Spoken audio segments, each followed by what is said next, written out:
Shalom. Renungan menghitung hari.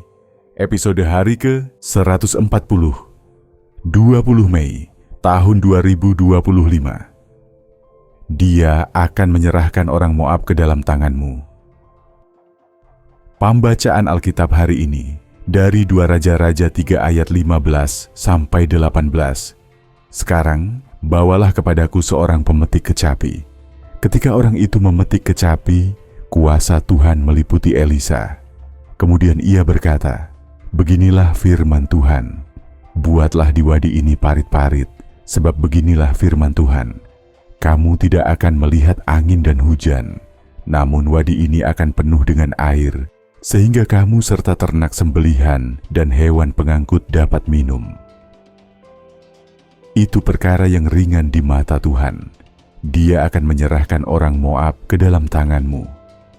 Di kitab 2 Raja-Raja pasal 3 ini, kita dapat melihat peran Nabi Elisa dalam persoalan bangsa Israel.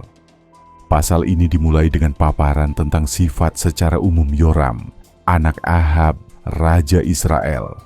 Ia melakukan apa yang jahat di mata Tuhan.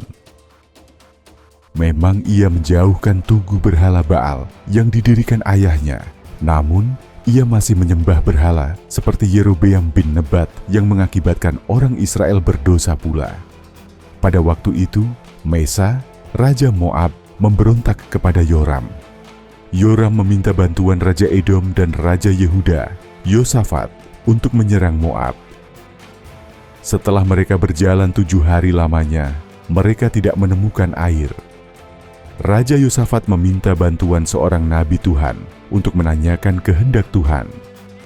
Yoram menyebut Nabi Elisa, yang memang Yosafat percayai. Ketiga raja itu mendatangi Elisa. Sebenarnya Elisa tidak mau menanyakan kehendak Tuhan untuk Yoram, namun karena ada Raja Yosafat, akhirnya dia bersedia. Elisa meminta dibawakan seorang pemetik kecapi. Musik dapat menjadi sebuah sarana yang bisa menimbulkan ekstase kenabian. Hal itu terjadi di sini, ketika keadaan mental dan roh Elisa siap menjadi media menerima wahyu Tuhan. Kuasa Tuhan meliputi Elisa. Elisa mulai menyampaikan apa kehendak Tuhan untuk penyerangan sekutu 3 raja ke Moab.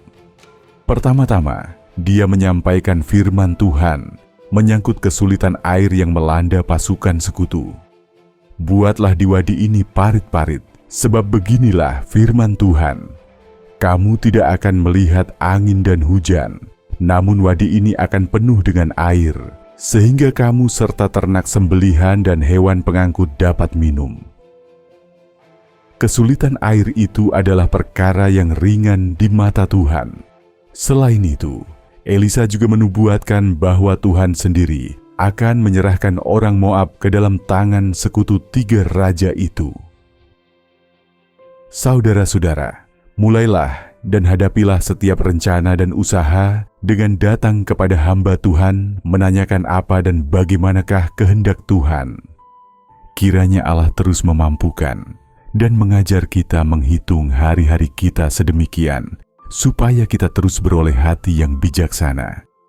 Kasih karunia dan damai sejahtera dari Tuhan Yesus Kristus menyertai kita semua. Amin. Shalom. Anda baru saja mendengarkan Rhema, Renungan Menghitung Hari.